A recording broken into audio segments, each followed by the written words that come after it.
오늘 말씀은 스가랴서 1장입니다. 구약성경 1313페이지 스가랴서 1장 1절부터 17절까지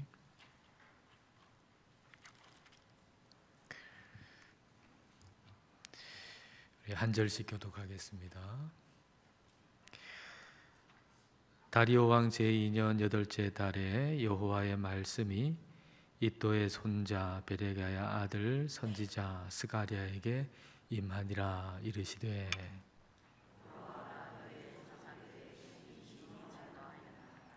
그러므로 너는 그들에게 말하기를 만군의 여호와께서 이처럼 이르시되 너희는 내게로 돌아오라. 만군의 여호와의 말이니라. 그리하면 내가 너희에게로 돌아가리라. 만군의 여호와의 말이니라.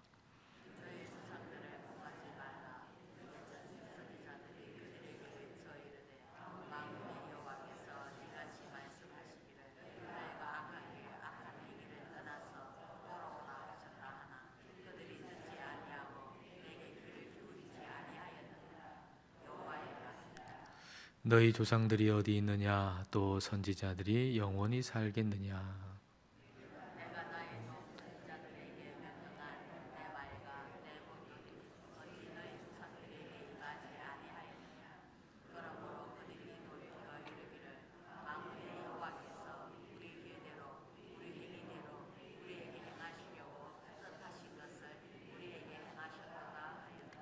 다리오 왕 제2년 11째 달 곧 스바돌 24일에 이또의 손자 베레가의 아들 선지자 스가랴에게 여호와의 말씀이 임하니라.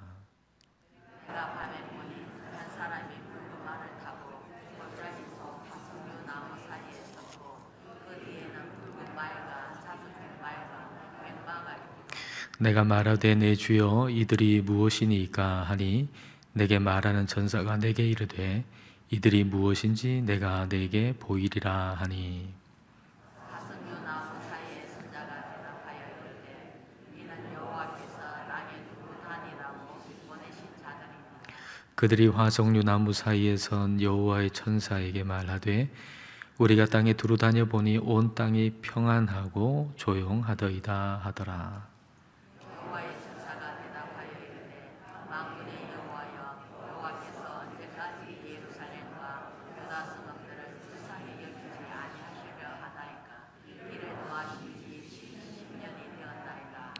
여호와께서 내게 말하는 천사에게 선한 말씀, 위로하는 말씀으로 대답하시더라.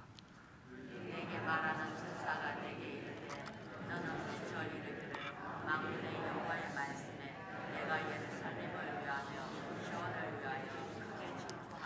아니란 여러 나라들 때문에 심히 진노하나니 나는 조금 노하였거늘 그들은 힘을 내어 고난을 더하였음이라. 그러므로 여호와가 이처럼 말하노라. 내가 불쌍히 여김으로 예루살렘에 돌아왔은즉 내 집이 그 가운데에 건축되리니 예루살렘 위에 목줄이 쳐지리라. 만군의 여호와의 말이니라. 함께 읽겠습니다. 그가 다시 외쳐 이르기를 만군의 여호와의 말씀에 나의 성읍들이 넘치도록 다시 풍부할 것이라. 여호와가 다시 시온을 위로하며 다시 예루살렘을 택하리라 하라 하니라. 아멘. 자, 오늘부터 스가랴서를 함께 이제 공부할 텐데요. 자, 1절 한번 보십시다. 스가랴서 1장 1절. 자, 함께 읽겠습니다.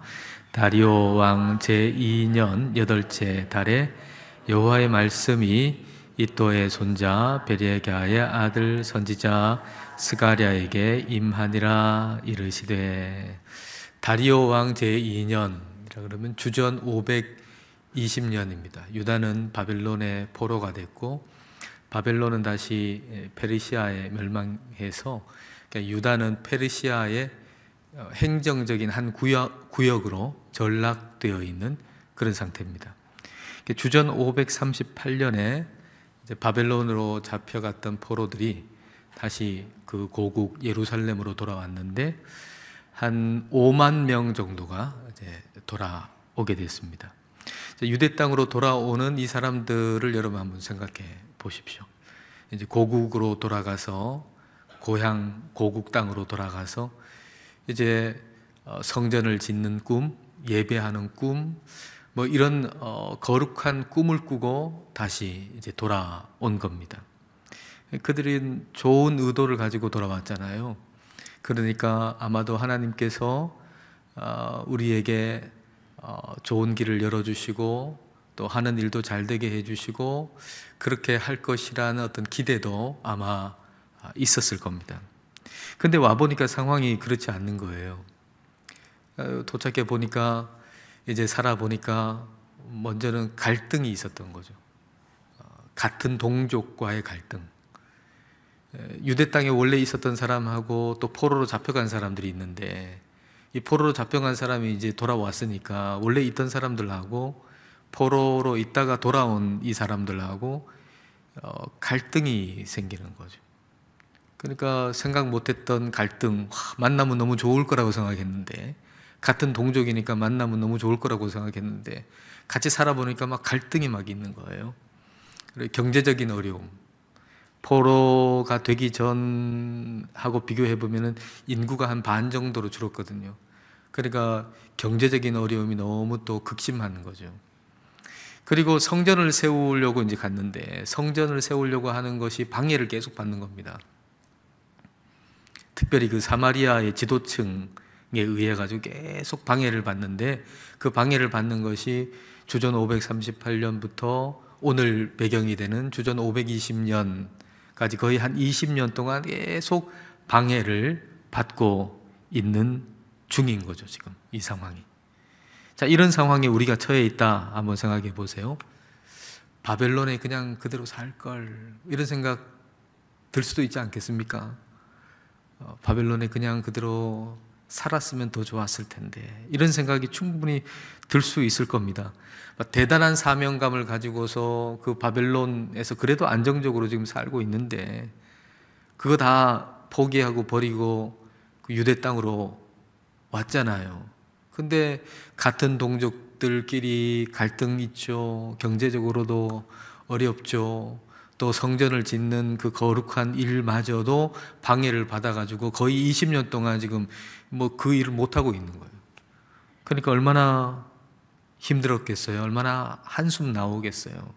힘이 쭉 아마 빠지는 그런 상황일 겁니다. 그런 때에 하나님께서 스가랴를 통해서 말씀을 주시는 거죠. 자, 2절과 3절을 보겠습니다. 자, 같이 읽겠습니다. 여호와가 너희의 조상들에게 심히 진노하였느니라. 그러므로 너는 그들에게 말하기를 만군의 여호와께서 이처럼 이르시되 너희는 내게로 돌아오라. 만군의 여호와의 말이니라. 그리하면 내가 너희에게로 돌아가리라. 만군의 여호와의 말이니라. 이제 먼저 하나님께서 너희의 조상들에게 심히 진노했다라는 말씀을 먼저 주십니다. 이스라엘이 지금 바벨론 포로의 상태에 있는 거, 지금 겪고 있는 모든 어려움, 그건 조상들에 대한 하나님의 진노의 결과라는 겁니다. 선조들이 하나님 거역하고 하나님께 불순종해서 지금 이 상태가 됐다는 것이죠. 그러므로 이전 세대들이 한 일을 너희는 반복하면 안 된다, 그 말씀이죠. 이전 세대들이 한 일을 너희도 똑같이 반복해서는 안 된다. 이전 세대를 본보기로 삼아서 잘못된 것을 반복해서는 안 된다는 겁니다. 우리가 성경에 보면은 이스라엘 백성들이 잘못한 것들이 나오잖아요. 이스라엘 백성들이 잘못한 거, 실패한 거, 그것들을 왜 기록했는가? 우리도 그럴 가능성이 있다는 거죠. 그래서 그걸 본보기로 삼아서 그와 같은 일을 우리가 하지 않도록 하기 위해서 그걸 기록해 놓으신 것입니다. 고린도전서 10장 5절과 6절이 그걸 기록하고 있잖아요. 같이 읽겠습니다. 그러나 그들의 다수를 하나님이 기뻐하지 아니하셨으므로 그들이 광야에서 멸망을 받았느니라. 이러한 일은 우리의 본보기가 되어 우리로 하여금 그들이 악을 즐겨한 것 같이 즐겨하는 자가 되지 않게 하려 함이니. 이스라엘 백성들이 광야에서 멸망한 그 일을 왜 성경에다가 기록해가지고 오늘 우리로 읽게 하느냐? 우리도 그럴 수 있기 때문에 그들을 본보기로 삼아서 우리는 그렇게 하지 않도록 하기 위해서 기록해 놓으셨다라는 거죠. 이스라엘 백성들이 음행하다가 멸망한 것 우리가 읽고 우리는 그러면 안 된다는 거예요. 이스라엘 백성들이 원망하다가 멸망한 걸 보고서 우리는 그렇게 해서는 안 된다는 거죠. 고린도전서 10장 11절과 12절 읽을까요? 그들에게 일어난 이런 일은 본보기가 되고 또한 말세를 만난 우리를 깨우치기 위하여 기록되었느니라. 그런즉 선줄로 생각하는 자는 넘어질까 조심하라. 이스라엘 백성들이 멸망한 일, 그걸 우리에게 본보기가 돼서 우리를 깨우치려고 기록해 놓으셨다는 겁니다. 선줄로 생각하는 자는 넘어질까 조심하라. 너도 그런 잘못할 수 있으니까 조심하고 주의해라. 너도 그런 잘못을 할 수 있다. 그러니까 주의하라. 이게 하나님께서 스가랴 선지자를 통해서 주시는 말씀과 같은 의미의 말씀입니다. 나는 괜찮겠지. 그렇게 하지 말고 너희의 선조들이 그 한 일들을 기억해보고 나도 그럴 수 있다. 우리 선조들이 그렇게 했다면 나도 그럴 수 있다 라고 생각하고 항상 돌이켜라. 하나님께 그런 모습 볼 때마다 네가 돌이켜라. 너희는 나에게 돌아오라. 그렇게 말씀하시잖아요. 너희는 나에게로 돌아오라. 그러니까 하나님께 날마다 돌이켜야 한다는 거예요.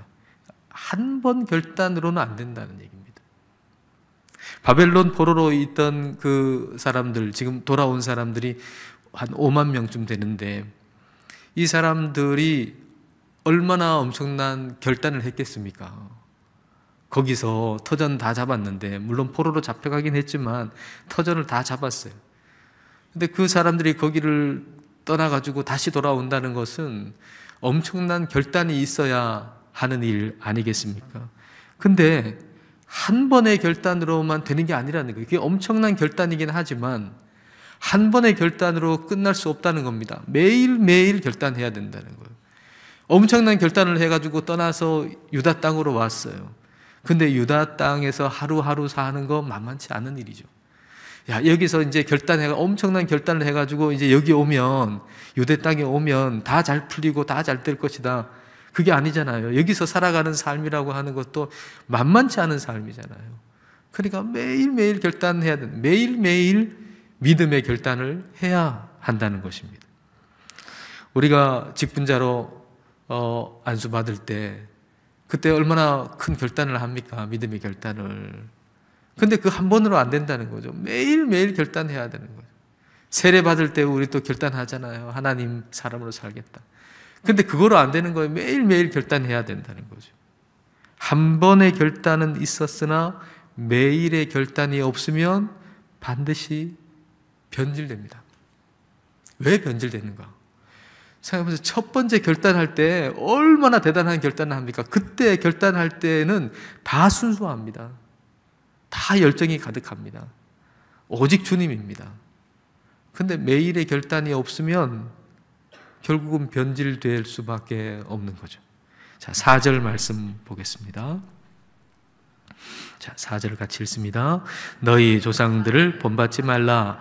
옛적 선지자들이 그들에게 외쳐 이르되 만군의 여호와께서 이같이 말씀하시기를 너희가 악한 길 악한 행위를 떠나서 돌아오라 하셨다 하나 그들이 듣지 아니하고 내게 귀를 기울이지 아니하였느니라. 여호와의 말이니라. 하나님의 백성으로 살겠다는 결단이 있었어요. 그래서 하나님 백성으로 출발한 거예요. 근데 출발은 좋았는데 매일의 결단이 없어서 하나님으로부터 돌아서고 변질됐다. 그런 얘기죠. 그들이 그랬으니 나도 충분히 그럴 수 있다. 그 말입니다. 그 사람들이 그랬으니 나도 충분히 그럴 수 있다라는 거예요. 모든 사람을 우리는 본보기로 삼아야 돼요.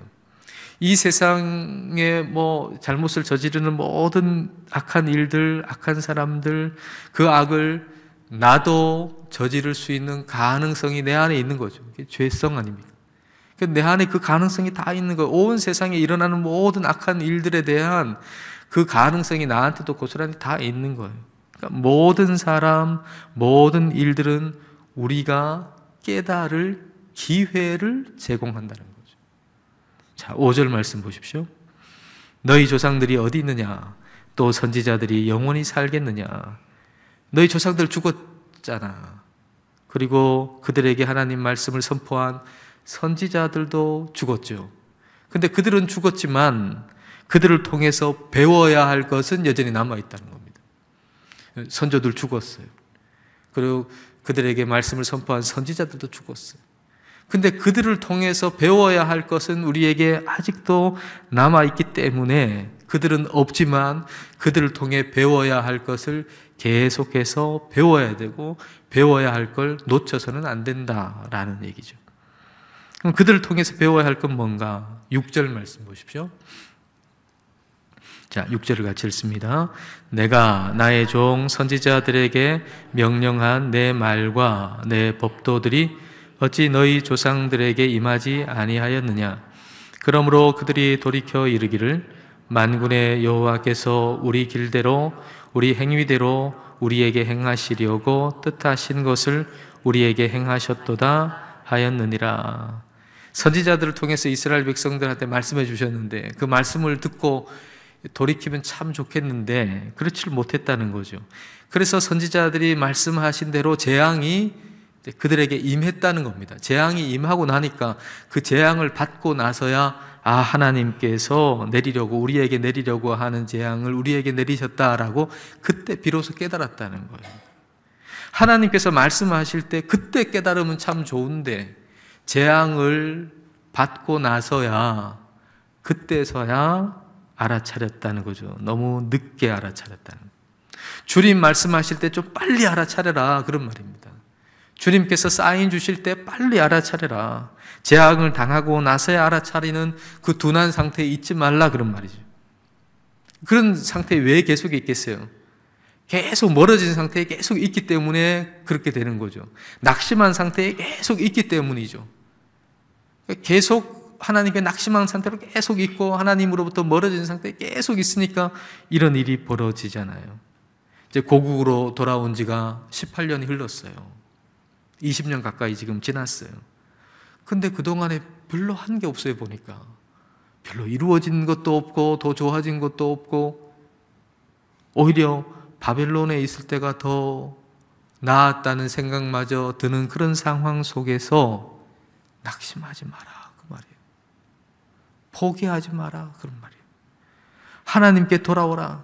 하나님께서 하실 새로운 일을 기대하라 그런 말이죠. 하나님께서 스가랴 선지자를 통해 가지고 너무 지쳐 있는 이스라엘 백성들이 지금 너무 지쳐 있는 거예요. 하나님 백성들이 너무 지쳐 있어요. 너무 지쳐 있는 이스라엘 백성들을 새롭게 위로하시고 소망을 주시는 거예요. 특별히 이제 7절 이하에서 스가랴 선지자에게 하나님이 8개의 환상을 보여주시거든요. 그 첫 번째 환상이 오늘 본문 7절부터 17절까지인데요. 자, 7절을 보십시오. 자, 7절을 읽을까요? 다리오 왕 제2년 11째 달 곧 스바돌 24일에 이또의 손자 베레가야 아들 선지자 스가랴에게 여호와의 말씀이 임하니라. 1절하고 비교하면 지금 시간차가 얼마나 됩니까? 1절에는 8째 달인데 여기는 11째 달이니까 한 3달 이후죠. 7절은 3달 이후의 일입니다. 1절에서 6절까지 우리가 읽었지만 굉장히 강한 말씀이죠. 그런데 이스라엘 백성들한테 지금 위로가 필요해요. 위로가 필요한데 하나님은 먼저 위로부터 주시는 게 아니고 굉장히 강한 말씀부터 주세요. 정신을 번쩍 들게 하는 말씀을 주시는 거예요. 그런데 이 말씀을 이스라엘 백성들이 잘 들었던 것 같아요. 뭐 그런 말씀 주시나 나는 지금 위로가 필요한데 그러지 않고 하나님이 주시는 말씀을 그대로 잘 받아들인 것 같아요. 그래서 3달 후에 하나님께서 스가랴 선지자를 통해서 위로의 말씀을 주시는 거예요. 스가랴가 환상을 보는데, 이 환상이라고 하는 것은 마음속에 어떤 내면의 세계에서 이루어진 걸 가지고 이렇게 떠올라지는 이런 게 아니라 하나님이 주신 말씀입니다. 이 환상은. 자, 8절을 보십시오. 첫 번째 이제 환상이죠. 자, 8절 같이 읽겠습니다. 내가 밤에 보니 한 사람이 붉은 말을 타고 골짜기 속 화석류 나무 사이에 섰고, 그 뒤에는 붉은 말과 자줏빛 말과 백마가 있기로. 골짜기 속에 화석류 나무가 있어요. 화석류 나무라고 하는 것은 이스라엘을 상징하는 나무고, 골짜기는 고난이에요. 그러니까 골짜기 속에 화석류 나무라고 하는 것은 고난 가운데 있는 이스라엘이죠. 근데 여기 그 가운데 붉은 말을 탄 자가 거기 계셨잖아요. 붉은 말을 탄 자는 뒤에 보면은 여호와의 천사예요. 근데 이것은 성육신하기 이전에 예수 그리스도라고도 볼 수 있습니다. 그러니까 골짜기 속 화석류 나무 사이에 있는 붉은 말을 탄 자는 고난 가운데 있는 이스라엘 백성 가운데 오신 주님이라고 할 수 있죠. 고난 가운데 있는 하나님의 백성, 고난 가운데 있는 우리 가운데 오신 주님이라고 할 수 있습니다. 근데 이분을 따르는 하늘의 군사들이 엄청 많잖아요. 뒤에 이제 보면 붉은 말, 그 뒤에 붉은 말이 있고 자줏빛 말이 있고 백마가 있다 그랬는데, 그건 다 복수입니다. 복수. 앞에 거는 단수지만 요 세 가지는 다 복수예요. 그러니까 많은 붉은 말을 탄 자들, 많은 자줏빛 말을 탄 자들, 많은 백마를 탄 자들, 그러니까 다양하고 많은 하늘의 군사들이 뒤에 막 어마어마하게 있었다, 그런 얘기입니다. 우리가 이런 장면을 보면 이게 뭘 의미하는 걸까 궁금해 하듯이 스가랴도 이들이 무엇입니까? 내가 보니 이게 뭡니까? 라고 이제 질문을 이제 하는 거죠. 근데 이걸 이제 자신을 안내하는 천사, 해석자 역할을 하는 천사한테 묻는데, 그 천사가 답하기도 전에 붉은 말을 타고 화석류 나무 사이에 있는 그분이 대답을 이렇게 하시는 거예요. 자, 10절 말씀 보십시오. 자, 10절 읽을까요? 화석류 나무 사이에 선 자가 대답하여 이르되, 이는 여호와께서 땅에 두루 다니라고 보내신 자들이니라. 그러니까 수많은 이 말들을 탄 사람들은 정찰 임무를 담당하는 사람들이죠. 그러니까 하늘의 정찰병들입니다. 하늘의 정찰병들이 이 땅에 와가지고는 정찰을 하는 거예요. 정찰을 한다는 것은 권한이 하늘에 있다는 거죠. 이 땅의 권한이 하늘에 있다는 거죠. 이 땅에 권한도 없는데 막 와가지고 정찰을 할 수 있겠습니까? 그러니까 이 땅의 권한을 가진 하늘에서 군사들이 와가지고 정찰 임무를 한 겁니다. 정찰하고 나서 그 대장인 붉은 말을 탄 자, 붉은 말을 탄 자가 대장이잖아요. 그 대장에게 보고를 하는 거예요. 그 보고의 내용이 11절과 12절입니다. 자, 11절과 12절. 자, 읽겠습니다. 그들이 화석류 나무 사이에 선 여호와의 천사에게 말하되, 우리가 땅에 두루 다녀보니 온 땅이 평안하고 조용하더이다 하더라. 여호와의 천사가 대답하여 이르되, 만군의 여호와여, 여호와께서 언제까지 예루살렘과 유다 성읍들을 불쌍히 여기지 아니하시려 하나이까? 이를 노하신 지 70년이 되었나이다 하매, 온 땅이 평온하고 조용하더라는 보고를 한 겁니다.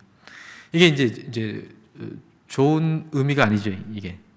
이것은 뭐냐 하면은 세상이 하나님께 무관심하며 살더라, 이런 말입니다. 온 세상이 지금 하나님께 무관심하며 살더라. 하나님의 백성들은 지금 고난 가운데 있잖아요. 이스라엘 백성들은 지금 고난 가운데 있잖아요. 그런데 심판을 받아야 할 자들이 있는데, 그 심판을 받아야 할 자들은 심판을 받지도 않고, 그리고 하나님께 무관심하게 안일하게 그렇게 살더라는 거예요. 그게 복음입니다. 그래서 붉은 말을 타고 화석류 나무 사이에 계신 분, 그분이 여호와께 중보하여 기도를 드리는 거죠. 보고를 듣고, 이 세상에 대한 보고를 듣고 이제 중보해서 여호와께 기도를 드리는 거예요. 예레미야에게 말씀하신 70년이 지나지 않았습니까? 70년 지나면 하나님 백성들 자유하게 해주신다 그랬는데 그 시간이 지났는데 왜 지금도 하나님의 백성들이 지금 고난을 당하고 있습니까? 그들을 좀 불쌍히 여겨주십시오. 하나님 좀 조치를 취해 주십시오. 하고 중보해서 기도를 하고 있는 거죠. 그러니까 이제 하나님께서 그 기도를 들으시고 답을 주시는 겁니다. 13절부터 15절 말씀. 자, 어떤 답을 주셨을까요? 같이 읽어볼까요? 여호와께서 내게 말하는 천사에게 선한 말씀, 위로하는 말씀으로 대답하시더라. 내게 말하는 천사가 내게 이르되 너는 외쳐 이르기를 만군의 여호와의 말씀에 내가 예루살렘을 위하며 시온을 위하여 크게 질투하며 안일한 여러 나라들 때문에 심히 진노하나니 나는 조금 노하였거늘 그들은 힘을 내어 고난을 더하였음이라. 하나님께서 선한 말씀, 위로하는 말씀을 지금 주시잖아요. 하나님의 백성들을 위해서 크게 질투하셨다. 크게 질투하셨다는 것은 그 백성들을 크게 사랑하시고 크게 보호하셨다는 말과도 같은 말이죠.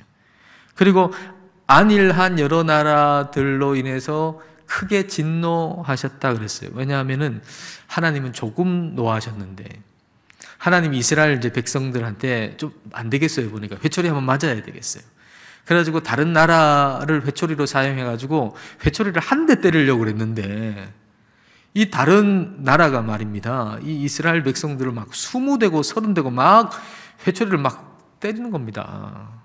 마구 때리는 거예요. 그래서 이스라엘에 고난이 더해진 거예요. 하나님은 한 대 때리려고 회초리를 집어들었는데 그 회초리가 막 하나님의 의도와 관계없이 막 20대, 30대 그래서 이스라엘에 고난을 더했다는 거예요. 그러고도 이 민족들이 하나님을 의식하지 않고 태평하게 지내더라는 거예요. 태평하게 지낸다. 그래서 하나님이 바로 잡으시겠다 선언하시는 거죠. 안 되겠다, 내가 바로 잡아야 되겠다. 그리고 하나님 백성들에게 회복을 주시겠다는 거예요. 내가 일어나겠다 이제. 내가 일어나가지고 바로 잡겠다. 내가 일어나서 다시 회복하겠다라는 겁니다. 자, 16절과 17절이죠. 그러므로 여호와가 이처럼 말하노라. 내가 불쌍히 여김으로 예루살렘에 돌아왔은즉 내 집이 그 가운데에 건축되리니 예루살렘 위에 먹줄이 쳐지리라. 먹줄이 쳐진다는 건 중단되었던 성전 건축 이제 다시 시작하게 해주겠다 이런 말이죠. 다시 시작될 거다 그런 말이죠. 만군의 여호와의 말이니라. 17절 말씀 자, 같이 읽겠습니다. 그가 다시 외쳐 이르기를 만군의 여호와의 말씀에 나의 성읍들이 넘치도록 다시 풍부할 것이라. 여호와가 다시 시온을 위로하며 다시 예루살렘을 택하리라 하라 하니라. 여기 다시라고 하는 말이 여러 번 반복되잖아요. 하나님께서 다시 위로하시고 다시 택하시고 다시 부흥케 하신다는 거예요. 다시 20년 가까이 너희들 고생 많이 했다 그 말이죠. 지금 뭐 한 20년 동안 성전 건축도 방해를 받고 여러 가지 갈등도 있고 경제적인 어려움도 있고 근데 결단하고 왔는데 아무 일도 안 일어나는 20년. 그래 20년 동안 너희들 고생 많이 했다. 아무 일도 안 되고 변화된 거 아무것도 없고 되는 일 아무것도 없고 그렇지만 너희들 잘 버텼다. 포기하지 말고 낙심하지 마라. 내가 다시 일하겠다. 내가 다시 부흥을 주겠다. 우리 하나님 그렇게 말씀하시는 거예요. 여러분 이 말씀을 기억하십시오. 우리의 삶에도 그런 거 있잖아요. 너무 오랫동안 그냥 지지부진하고 아무 변화도 없는 것 같고 그런 일들이 있잖아요. 이 말씀을 여러분 기억하십시오. 우리 하나님이 다시 일어나셔서 우리 하나님이 다시 부흥케 하실 것입니다. 이 말씀 기억하고 우리가 새로운 마음 품고 새롭게 우리 하나님 바라보면서 하나님의 일, 주님의 일 기쁨으로 잘 감당하시기를 축복합니다.